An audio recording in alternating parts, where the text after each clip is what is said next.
Hello, everybody. Welcome to another episode of Gaming with Blockchain. I'm your host, AMineU, and it's been a while. I know, another week. There's been a lot of things happening in the background, and I've been trying to kind of get prepared for a little change of tides and whatnot.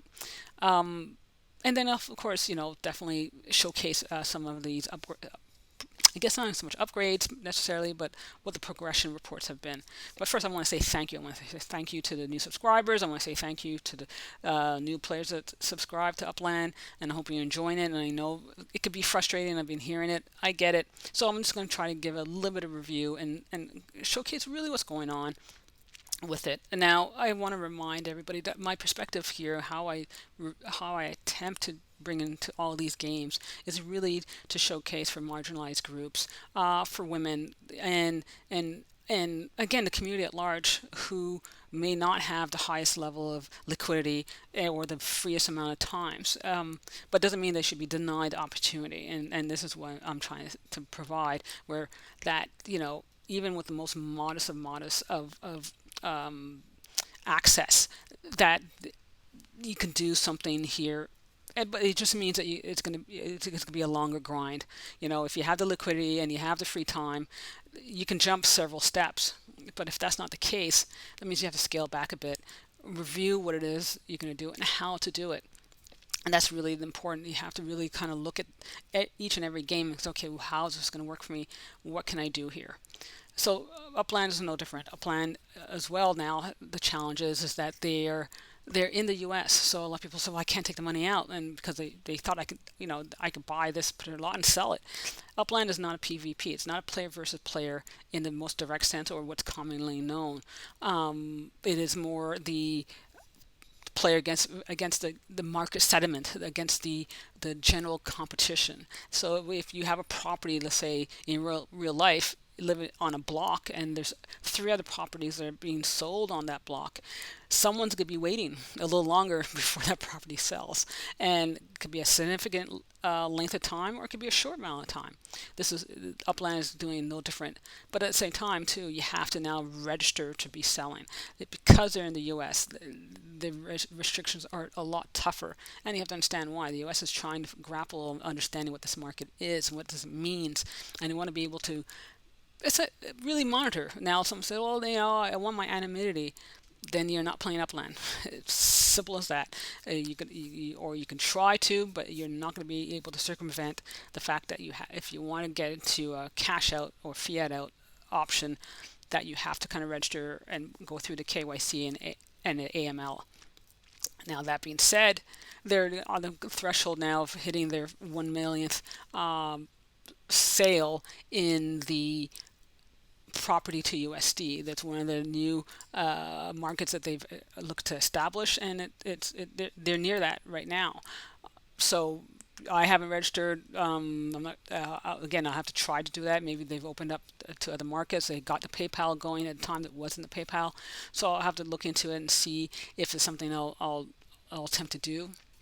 But in the meantime, if you are able to do it, that's an option. You can now look at your portfolio and say, okay, do I want to sell it? Again, it's not the don't sell or not sell. Is this, again, gauge what it is you're capable of doing and play within that style, and again, play within your means, right? It's very, very important. So this refreshing that the fiat out option is that you have to register. It's just really, there's no way around it. So you got to go to City Hall and you have to register, and then your accounts open up, and they're opening up more accounts more frequently, and there's the guidelines on which how to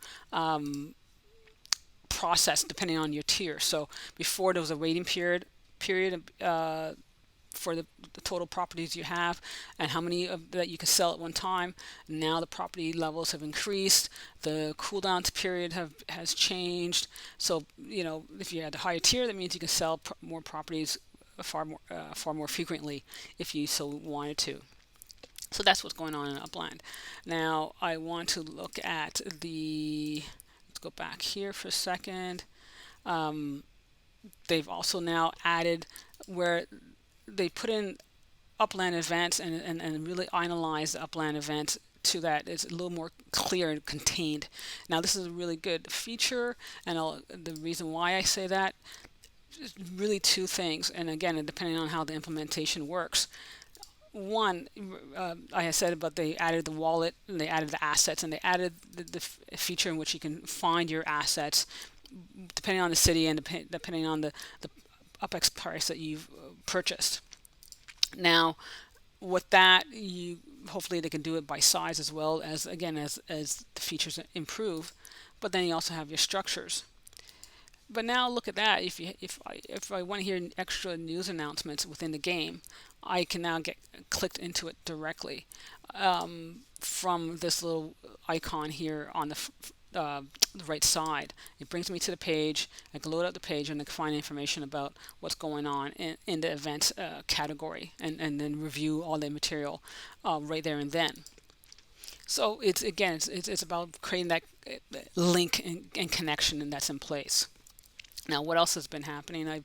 I'm in Santa Clara still. I'm trying to make a decision if I should leave Santa Clara at this moment and take a look at the City Hall registration process. I won't do that online, obviously, because it's KYC information that I have to provide.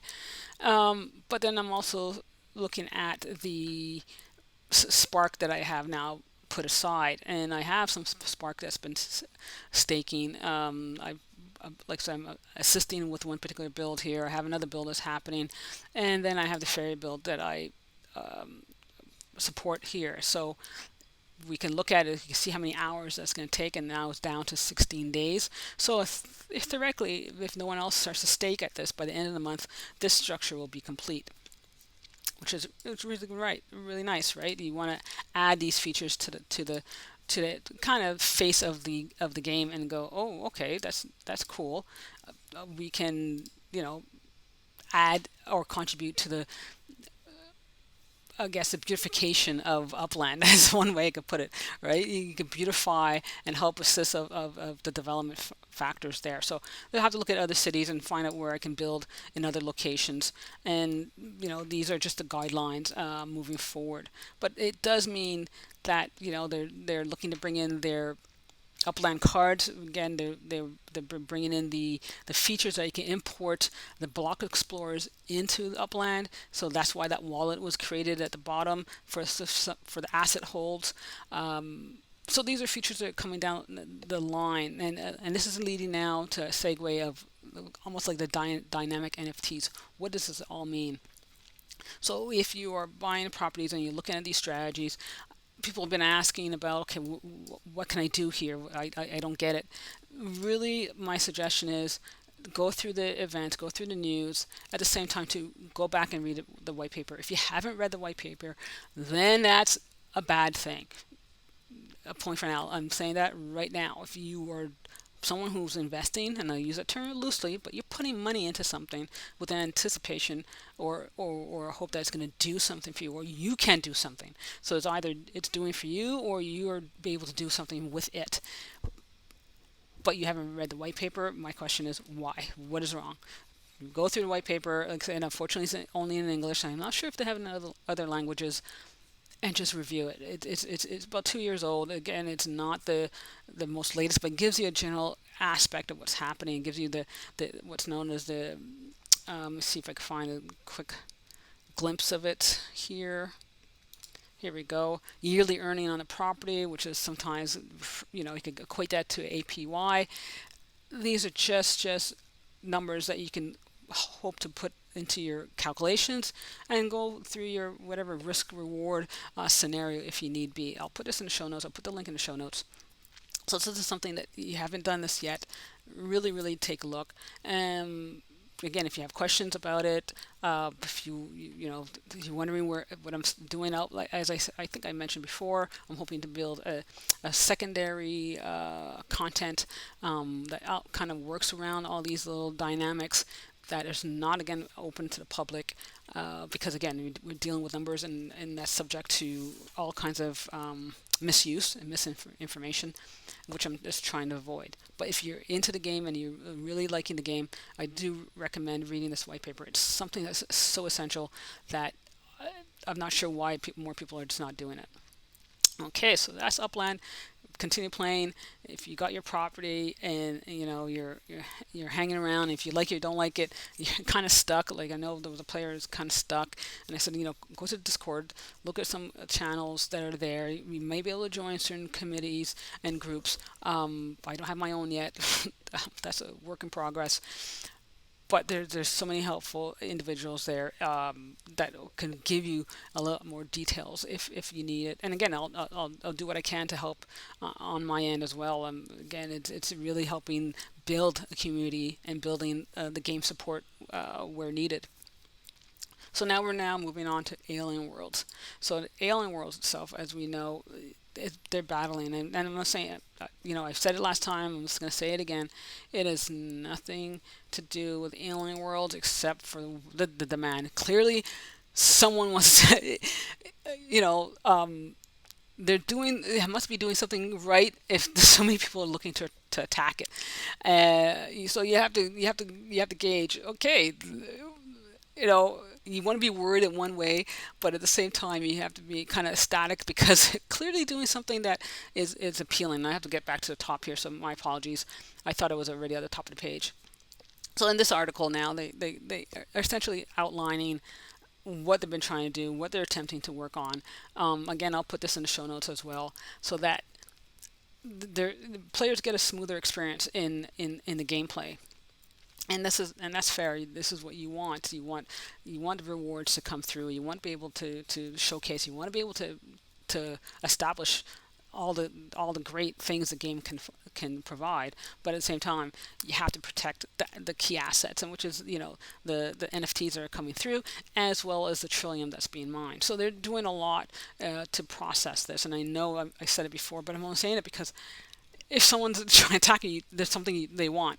If you have this many people coming in and attacking, there's something you actually have that they want. So that is really, kind of discerning and scary, but appealing because it's showing that they're doing something right.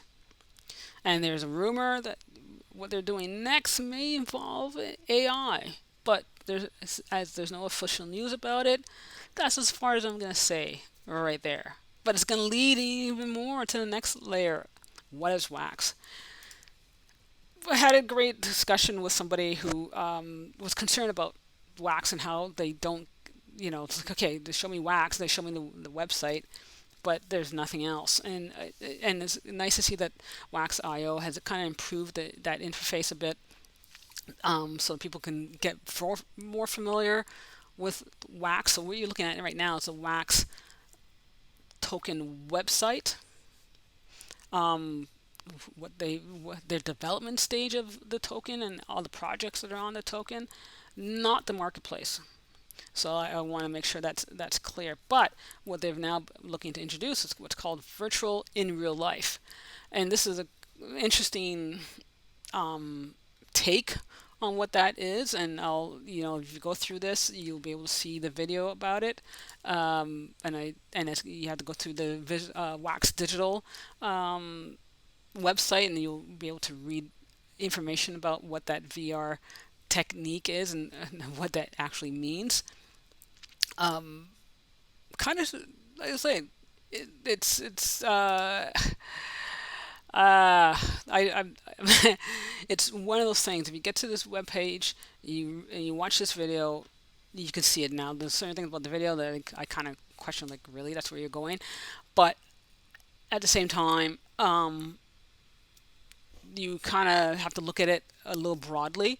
There are risks to this concept for sure, and you have to look at this as just the beginning. It's just the starting point. So again, this is going to be in the show notes, but essentially what it is that I can, because of the cost of everything right now, cost of shipping, cargo, transportation, logistics, you may have an item that you want that's in, let's say, another part of the world, get any part of the world if you want to call it, but you really don't need it right now. You don't really need to go through all the costs and headaches to have that delivered to you. But what you can have now is a virtual, in real life NFT that says it's been earned, like someone owns this actual product or owns this actual item. and then at a later time, if you're ready, you can redeem it and go through the whole process of delivery. So I think of it as but if you don't want to, you can sell it as well. So it could be two things. It could be a factor that you're just delaying the shipment, and again, that creates this other bag of logistics, or you can resell this virtual in real life NFT, knowing that the actual tangible item is still where it's supposed to be. So I can, it may imagine if it was a limited supply of I don't know, use your imagination there, limited supply of something that's been designed by, yeah, like say a painting. Someone made a painting and they've done maybe three variations of this painting. That means there's only three of these NFTs. You don't necessarily want this to be shipped right away because maybe the cost is not to your advantage, or you just want to hold on it because it's not, you're buying to resell. Now you can resell this, and then the person who's the new buyer now can redeem it and have it and transport it over to their location. So it opens up the market in terms of a reseller's market, or again, a first person purchaser who wants it but doesn't necessarily want to have it shipped. You may want to do bulk shipping. You may be buying stuff from a particular region from different vendors, but then you want to be able to kind of consolidate that shipment, and then maximize the cost of the transportation. So it can lead to all these different opportunities. But now there's two projects that are going to test this right off the bat, and the two projects are the Outer Space Men and the Crazy World Ain't It Series 1.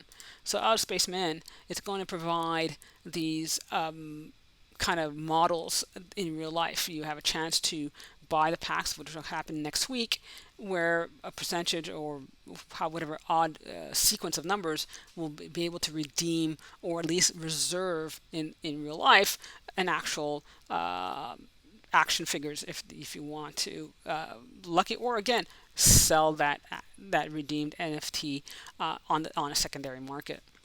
The second one is the artwork from John Van Hambelsfield, and if you're familiar with his style of work, I am. I remember seeing his works during as I was growing up.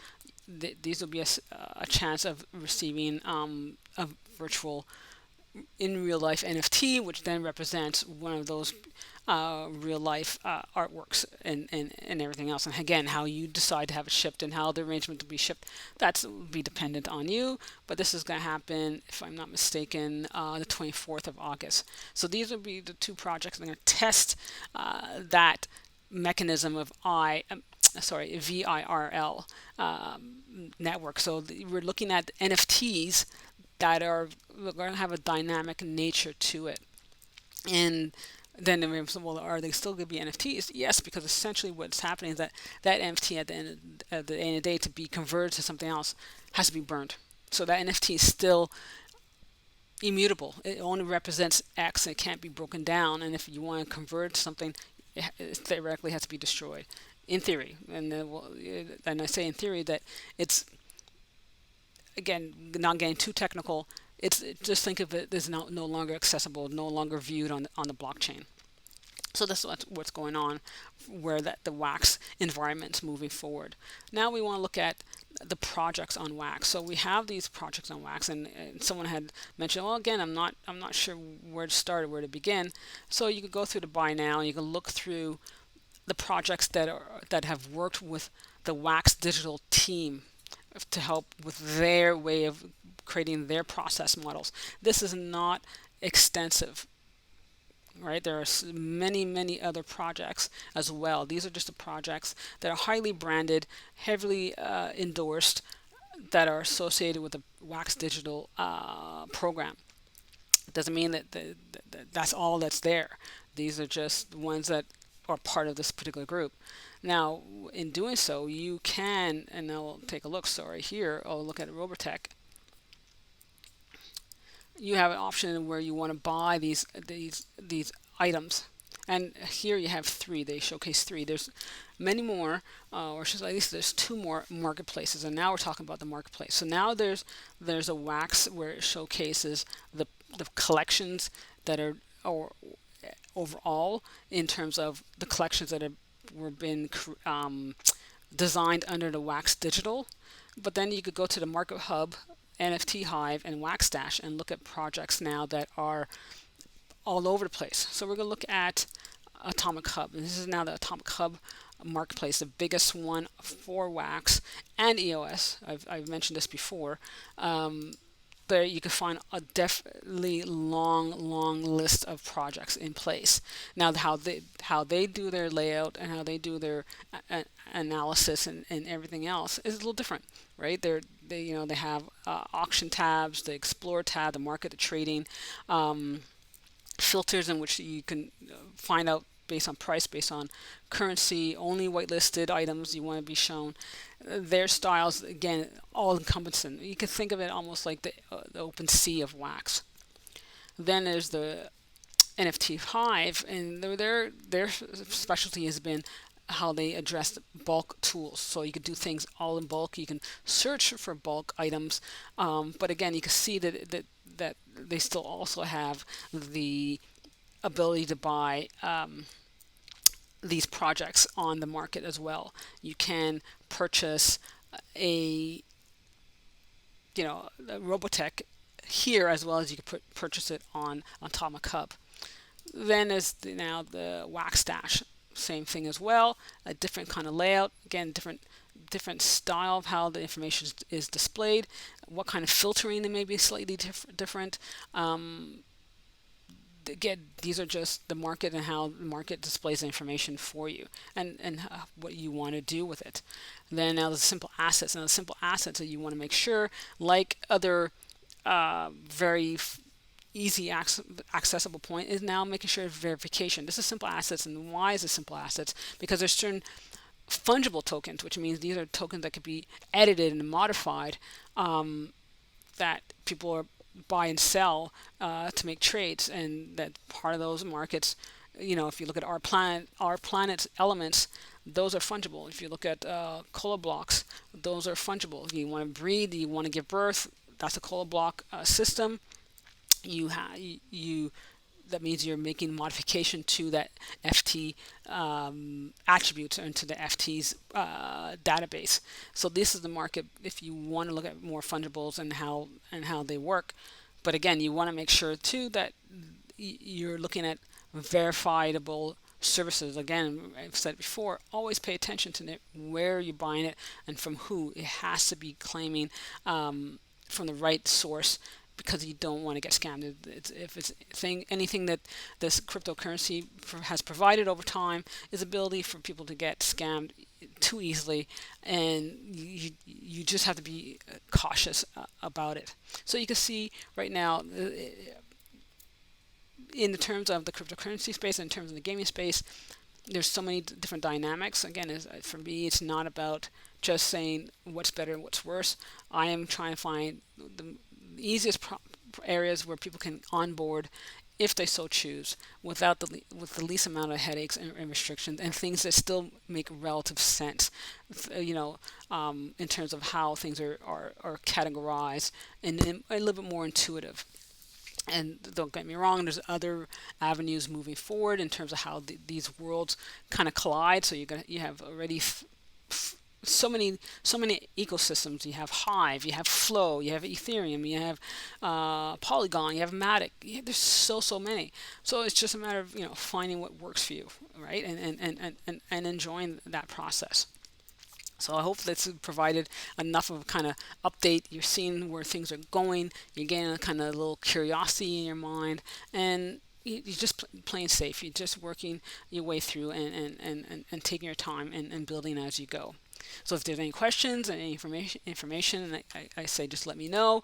I definitely want to say thank you again for your support and really asking the right questions and coming in with insight, which is interesting. I know there's other projects that I'm supposed to mention and I haven't done so yet, just because it's just a timing, and I want to make sure once I present them, it's something that's just really cool. This is not cool yet, at least for me. I'm just that kind of picky person. But continue to follow, share, send me those comments. Again, get there on Discord. I'll hopefully get my own Discord at one point sometime. But have fun, stay safe, and talk to you soon.